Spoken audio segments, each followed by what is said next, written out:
Hello traders, welcome to another daily analysis. Today is February 1st, first day of February. So let's get into our analysis. The London session opened today with consecutive manufacturing PMI from many European countries, and most of the results were largely in line. So it's quite positive for Euro. Nothing really too surprised. But basically, as mentioned, the European economy has been in a quite nice uptrend since 2017. And now, although that's the case, but during the session we did saw euro lost some strength versus British pound and US dollar. Now this could be very well from yesterday's surge. Also, the month-end inflow has finished, so there's no more particularly strong inflow into euro. So now euro is back to where it is fundamentally and sentimentally. Then we have the UK manufacturing PMI, which was also in line. The catalyst came in at the New York session. We have an ADP non-farm employment change, which came out as a positive deviation. Now, following by that, we also have the ISM manufacturing PMI, which also came out as positive number. Then finally, we have the FOMC statement, which was as expected. Really, everything is kept unchanged, but basically the sentiment or the tone was pretty much in line. It does not give you any hawkish or dovish tone. But we also did see Atlantic Fed give a higher GDP outlook for next quarter. So for US dollar, regardless of the fundamental data, first of all, the fundamental data has been very congruent. Especially ADP non-farm employment change today was a large increase.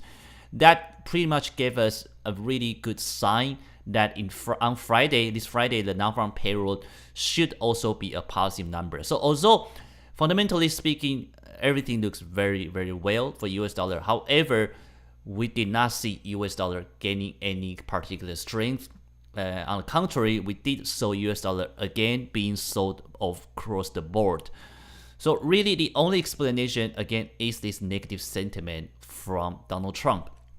So right now the question is really how large this volatility is going to be from his negative sentiment, and whether the fundamentals will revert back eventually, but we just don't know how long and how large. So because of that, I really wouldn't suggest anyone to get into US dollar right now. I mean, you could trade on the risk event, but really aiming for a more intraday perspective, you make it maybe 30, 50, or even 100 pips, you should be happy to wrap it up. But definitely don't hold any US dollar trade in the long term, even though if the fundamental data are good, because I just don't know when is this sentiment, negative sentiment, going to die down.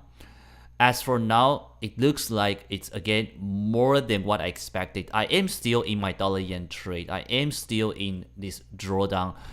I had a chance to get out today when it hit maybe 30 pips more than my entry. But because the fundamental data was very strong, so that's why I kept holding it, but only to see it now drop against me probably 80 pips or so. So it's quite surprised for me, of course. I do hope, of course, there's 2 more days to come. I do hope that the sentiment will die down and the US dollar will at least regain some strength again. But as for now, if you are flat, I definitely wouldn't suggest you to get into dollar trade in the long-term perspective, or I mean long-term like in the daily trade perspective. It's best to get into for intraday trading if you want to trade US dollar. But for me, I will stay away. I definitely don't want to hold US dollar over the weekend, because you just never know what's going to happen from the White House during the weekend. Aside from that, the only other data, which was the Asian session, the one we just had, with the building approval from Australia, was less than previous but positively expected. However, the biggest catalyst was the trade balance, was a large positive surprise, and this was mainly due to the commodity price has surged up. So of course, this is not really sustainable. However, it does boost the Australian outlook for the GDP. The next GDP might be better because remember the last GDP actually contracted minus 0.5%. So it is very good outlook for Australian dollar.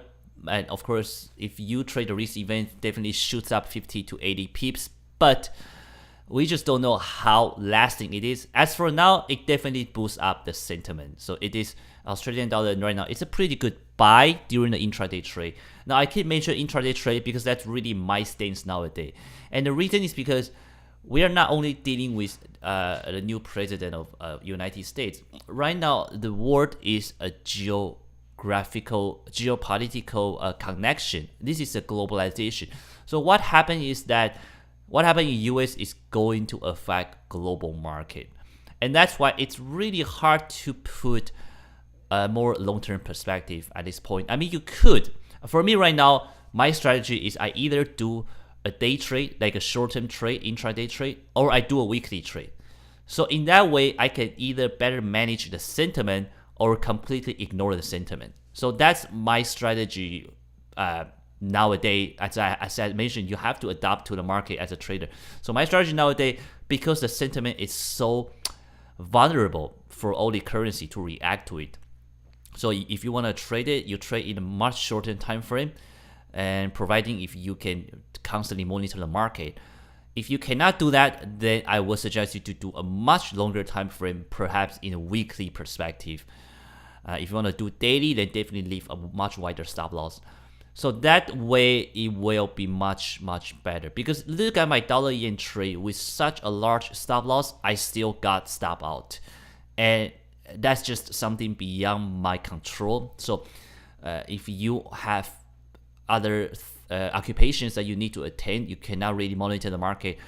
Right now, I think it's best to do a weekly perspective because then you will avoid these sentiment noises. Or you do a much shorter time frame, and providing if you can constantly monitor the market. So that's pretty much what happened. The equity market were all green today, for all the way from Asia, Europe to NY Station. WTI also went up regardless of the large crude oil buildup. We do have the inventory came out. Again, it was a large buildup. But why WTI went up? Well, first of all, because dollar was weak today. So that's the number one reason. Second is because, as I mentioned, WTI, what happened in the oil market is you have two major forces. You have the positive sentiment from the OPEC. You also have the negative sentiment from the shale producers. What I mean is that OPEC is trying to decrease the supply while the shale producers try to increase the supply. So that's why they basically hedge each other out. But if you have to pick a stronger force, OPEC members has a much better influence over the oil market. The fundamental fact, again, right now, let me go over everything here. Again, if you want to do more detailed reading, you can do that on my website. It's definitely there for you to see. It's completely free. But let me just go over each currency right now. For euro dollar, I think it is still fundamental bearish and sentimentally neutral currency. Really, there's no major news in euro. Fundamentally, yes, it looks promising, but ECB still kept the interest rate low. Nothing drastically might change in euro, so it is still a neutral currency. Fundamentally bearish is because the election is actually coming up very fast from France in April, and again, people will try to buy rumors, sell the fact. So right now, prior to the election, you will start seeing a lot of political drama in France. That will get the whole Euro nation become very nervous. We don't think the Le Pen will win, but same thing might happen to what happened to US election, right? So that will definitely cause volatility. That's why it's not a long-term fundamentally strong currency for euro. Aside from that, the other thing, of course, is the ECB kept the monetary policy as the low interest rate market. But sentimentally, it's going to be neutral. So it's really going to react largely to whatever happened to the market. So it's not a buy nor it's a sell. It's just whatever. If you have a stronger currency, you can definitely pair up with euro. If you have a weak currency, you can pair it up with euro as well. US picture remained the same, fundamentally bullish, but sentimentally bearish. I don't think it's neutral because all the news coming out from US right now, aside from fundamental data, are not positive. So that's why every time Donald Trump opens his mouth, every time the White House releases a statement, nowadays it's all perceived as quite negative. So that's why sentimentally it's a quite bearish sentiment. So if I had not in any dollar trade, I would not get in either. Unfortunately, I'm already stuck in, and right now it's really a sort of a paradox for me to manage it, because fundamentally I definitely have a reason to stay in, but sentimentally I might get whipsawed very, very easily. So that's just the result right now. For Canadian dollar, it's fundamentally bullish because I do think the oil market continue to support Canadian dollar, and the internal economic data, the last GDP was also quite positive. Sentimentally, it's also bullish. It's because the dollar is very negative right now, and that of course support Canadian dollars. UK British pound, I think, is actually fundamentally bullish and sentimentally neutral. Why is it bullish? Well, if you look at all the data, for the recent data we have, all the way from the GDP, unemployment rate, manufacturing PMI, industrial production, service PMI, all the business confidence, all this data, consumer confidence have been quite promising, right? It's all actually going in uptrend. The only data that's kind of worrisome is the retail sale and inflation. And these two actually affect each other. So what happened is that the only data that's going up, which in general condition should be good, is inflation. So inflation definitely went up, and that's a fact. Generally speaking, when a country's inflation goes up, that means economic expansion. It should be a good thing. However, for UK, this case is different because the inflation went up largely due to the currency devaluation.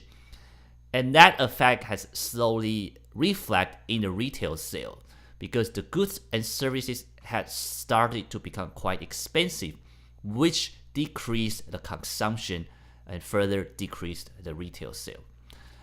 Now, why is it fundamental bullish? We think because of that, especially today, we will have the Bank of England rate decision. Because of that, if the inflation continue to go up, then Bank of England will have to raise the interest rate, because they will have to, especially providing if all other elements are quite strong. So right now they have more room to manage because the GDP and employment, everything else is good. So they have to prevent the inflation to go too high to hurt the consumption, which again, the service and consumption is the very large part of GDP component for UK. So Bank of England actually has a very high chance, not today, not this rate decision, but have a very high chance in the first half of 2017 to raise the interest rate if the UK inflation continues to go up. And of course, when the interest rate goes up, that's a good sign for the currency itself. So that's why we do think British pound is actually a good buy.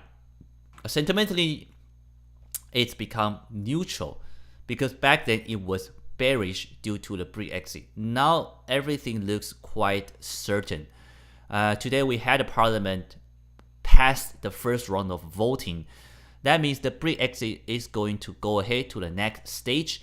This is not something surprise because back then the parliament already announced they will cooperate with PM May. They will not block the Article 50 because that's unconstitutional. Basically, the referendum has passed, and right now it seems like they have fulfilled their announcement.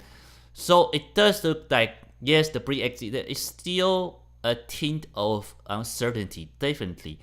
But this uncertainty is the innate nature of the market. For you as a trader is to compare the uncertainty. So if you compare the uncertainty within each nation, right now UK has uncertainty over Brexit. That's true. But US has the uncertainty over Donald Trump. Europe has the uncertainty over major elections. Now, if you ask me to compare these three uncertainties, I would think the UK Brexit uncertainty has somehow become less important. It has somehow become more sure. Right now, I as a just a general people, if I'm not even trading, I will feel more panic over Donald Trump. I will feel more panic over the European election rather than pre-exit. Pre-exit is most likely a done deal. So right now, it's not going to cause that much volatility anymore. And because of that, they actually become a neutral sentiment. So that's why we think British pound has somehow become a fundamentally bullish and sentimentally neutral currency to buy. For Australia and New Zealand dollar, they both are fundamentally neutral and sentimentally neutral. Of course, from time to time, each countries will have a positive data to drive it up. For example, New Zealand dollar had a nice CPI, I think last week, to boost it up, only to lag behind due to previous days' weak employment data. Same thing applied to Australian. It had a weak data last week, only to have a positive data today to boost it up. So it's most likely going to be an up-down cycle because fundamentally they are solid but not particularly strong. Sentimentally, both nations are geographically isolated from the right now the trading turmoil from US. So they are both neutral currency, and of course they will react to whatever fundamental data they have. They will also react to the sentiment. Same thing applied to Japanese yen and Swiss franc. They are still both fundamentally bearish, but sentimentally neutral because their safe haven currency status will occasionally boost themselves up. So as for now, again, my strategy is just to have because I can monitor in the market right now. So if I'm trading day trade right now, my strategy will just do a lot of intraday trade or just to do a weekly trade, depending on if I'm available to be in front of my desk. Right now I am, so my stance will become very short term, most likely will be intraday trade. So later on, even I saw a lot of daily signal, if I have, then I will not trade any daily trade. Instead, I will go over to the hourly trade after the London session open. For you, if you cannot be in front of your desk, then I will suggest you again to only pick the daily trade that has a lot of certainty. Otherwise, don't do it, at least for this week. Maybe go for a weekly chart during the weekend, which we'll talk more about it. So the strong buy for me in the next session definitely is the Australian dollar due to the positive data. Canadian dollar is also a good buy because the oil market continues to be resilient and the positive GDP data this week will continue to support it. Also, the negative sentiment from US dollar will continue to help Canadian dollar. British pound also is a really good buy, but because the Bank of England, you have to watch out for that catalyst, right? Because we never know how a catalyst will affect. For me, I will perhaps get into British pound after the Bank of England announcement, or get into it versus something very weak right now, such as New Zealand dollar. The sale is, if the sentiment is risk on today, then Japanese yen and Swiss franc will be a good sale. New Zealand dollar will also be a good sale. Euro dollar will be neutral, so it depends on how you pair up with. US dollar is a bit tricky. As I say, fundamentally it's very strong, but sentimentally it's very negative. So it's kind of tricky to trade US dollar for me personally. If I do a more shortened time frame, then maybe I will short it with other pairs. Okay, so let's take a look at our 28 pairs.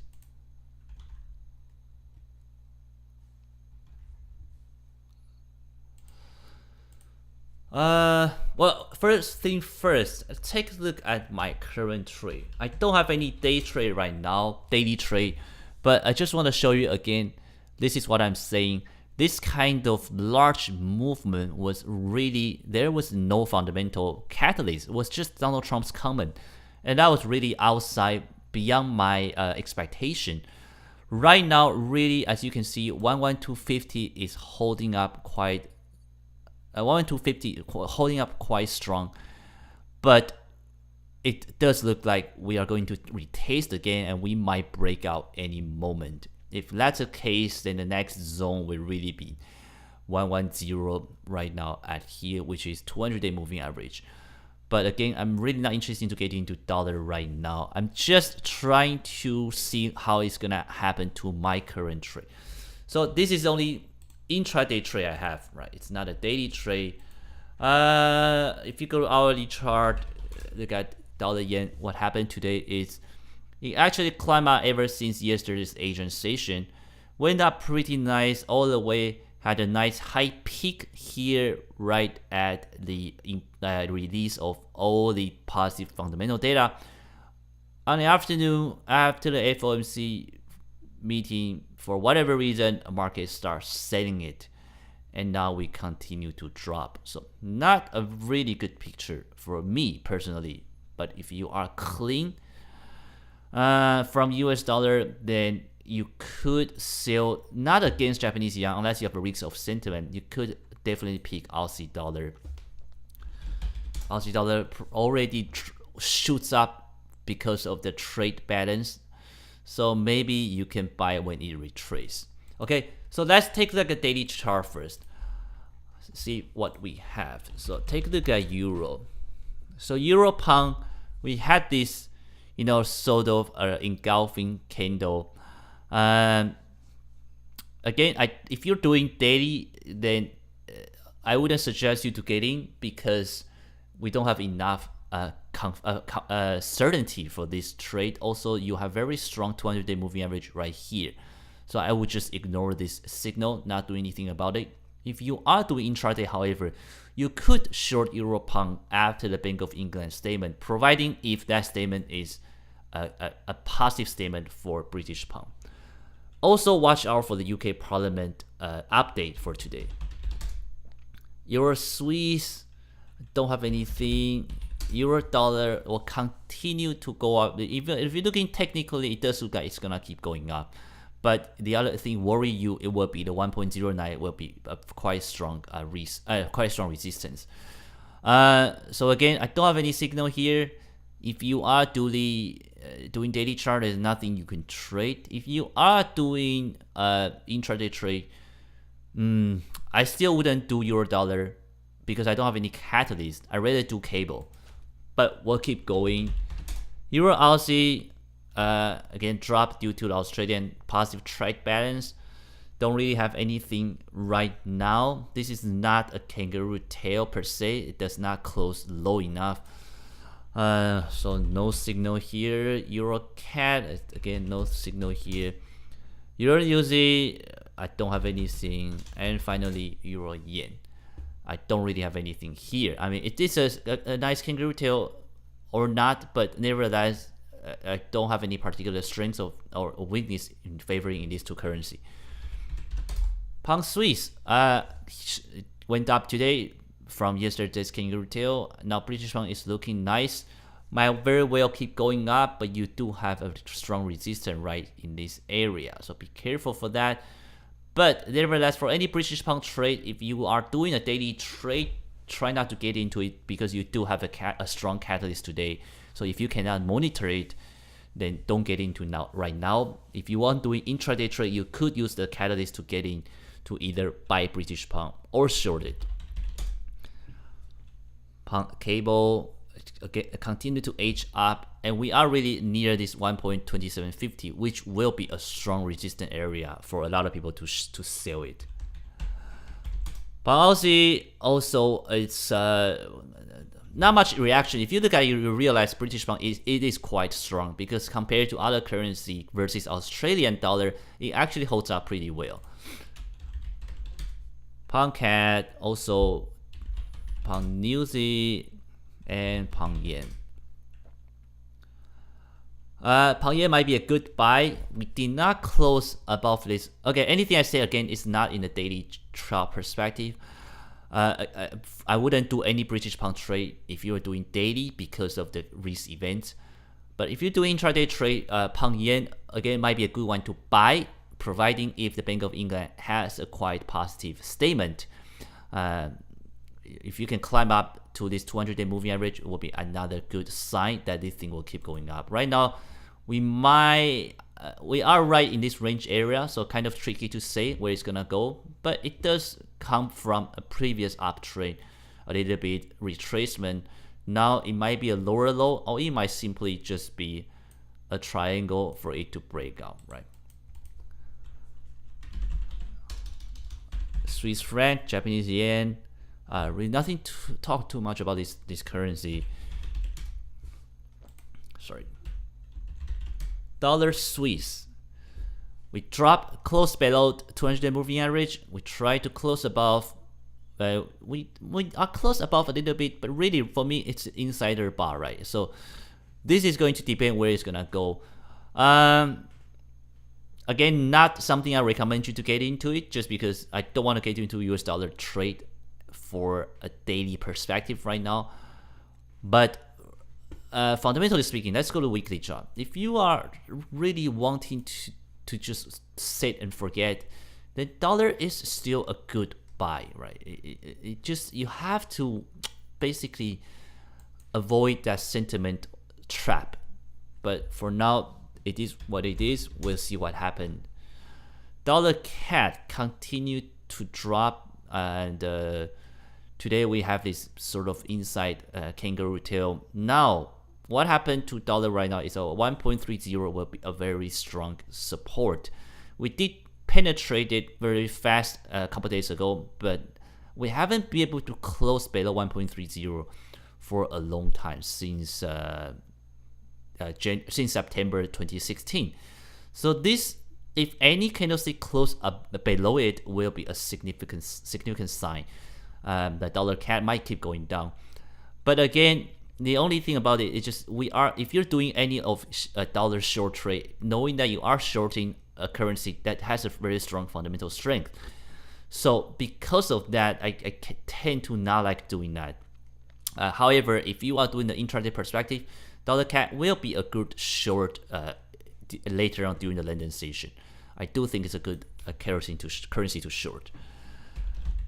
Dollar yen, this is where we are right now. Really looking to see if 11250 can hold up.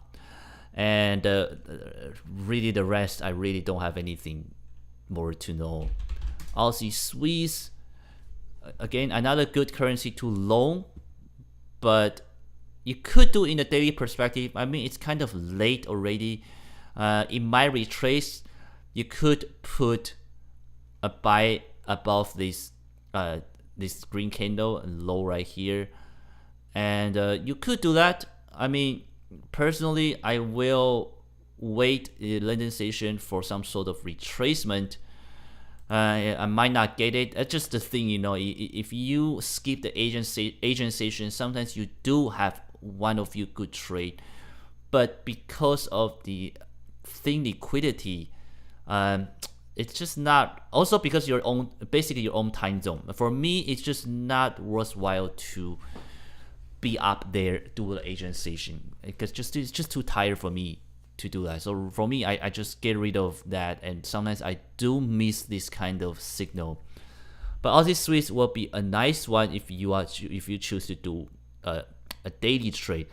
The only thing you have to be careful again is because the sentiment is very vulnerable for this week. So if you have a very risk-off sentiment, then Aussie Swiss will be pressured in a downside direction. That's something you have to take into consideration. Aussie dollar, it's same thing. I wouldn't do any daily trade for dollar, but you could again do an intraday trade perspective. Aussie CAD, Aussie New Zealand, something you could do intraday perspective as well. You could buy Aussie New Zealand will probably be better if you want to do a daily trade. My original plan yesterday was to short it because I think this movement was kind of beyond the range, providing Australian does not have a good fundamental data. However, today the trade balance completely shifted that picture. So right now, Australian dollar does have a better data, at least for this week, than New Zealand dollar. So that's why we might continue to go up and tasting 1.05. So if you want to do daily trade, you can't. A good thing about Aussie New Zealand is they both going to hedge out each other. So you are less affected by a risk sentiment. So you could, the other thing you have to make sure is that you're probably not going to have one-on-one risk reward ratio just because the resistance is very close. So if you're fine with it, you could do this upon this green candle. For me, I will go to intraday trade and do this one. Aussie yen. Again, don't have anything here. CAD Swiss, CAD yen, New Zealand Swiss. New Zealand Swiss is not a good sell nor a good buy either way, because it does have fundamental strength over Swiss franc, but because the weak sentiment, I don't want to get into it right now. I don't have a signal, right? This is a short signal, so there's nothing for me to do this one. New Zealand dollar, New Zealand CAD, and New Zealand yen. On the other hand, if you choose to do, this is only for people if you want to do intraday trade. Really depend on how the European market open. But if you think the risk sentiment continue to be on, you could do New Zealand Swiss or New Zealand yen. No, never mind. It's just not worth the risk. So I do think New Zealand dollar, because of the weak sentiment, probably not a good buy for this week, regardless of the fundamental. So anyway, that's it, guys. I don't really have any daily trade for people who wants to set and forget, except Aussie New Z. But we might not get fill because it already take off a little bit. You could still put a pending order here, a limit order. Put a limit order, by the way, not pending order. If you put any pending order, you'll get fill. Put a limit order here. Your stop loss can be as low as here. Just knowing you will not get one-on-one, or most likely you have to set your stop loss to break even at this 1.05 level. And we'll see if it's gonna break out this 200-day moving average. That's the only thing I have for you. I will put more analysis later on, update on my website if I choose to take it. I am going to take a lot of all these few trades during the London session if I have a signal. Okay. So guys, that's it. Tonight, London session, we will have the Bank of England result. Just give me 1 second. Yes, we will have, we have construction PMI first, and normally it's tradable, but because we are so close to the Bank of England, so I'm not going to trade this event actually, because you might get stuck in, right? So I don't want to get into any British pound trade after 7 a.m. So this will be a catalyst for me to get into it, providing if I still have a good range. Then you have Draghi speak and Carney speaks. So actually, I might actually get in after they speaks. So I rephrase that. I'm probably not going to do anything until 7:30 because the press conference or the speaks will be much more give more insight basically. Unemployment claim, normally it's not a tradable event because it comes out every week. However, because this week you have the non-farm payroll, so this will be important to take a look. We already have a good ADP non-farm employment change today. If we have a good unemployment claim, that would be very good for US dollar. And then we will enter Friday with non-farm payroll. So that's it for now. We also have the manufacturing PMI from China, which if it's a positive number will continue to support Australian dollar. So for the London session, really, just to recap, you could buy Australian dollar versus New Zealand dollar, or versus other currency if you're doing intraday trade, buy Australian dollar. Then after 7:30 Bank of England, you can get into British pound trade in a more uptrend perspective if the sentiment fits into that picture. For other currency, it's hard to tell the direction, especially for for US dollar. So if you are not in, you can do it, but in a much shorter time frame will be much better. So that's it, guys. I will be back tomorrow with another analysis. Let me know if you have any question. Otherwise, I'll see you tomorrow. Thanks for watching. Bye bye.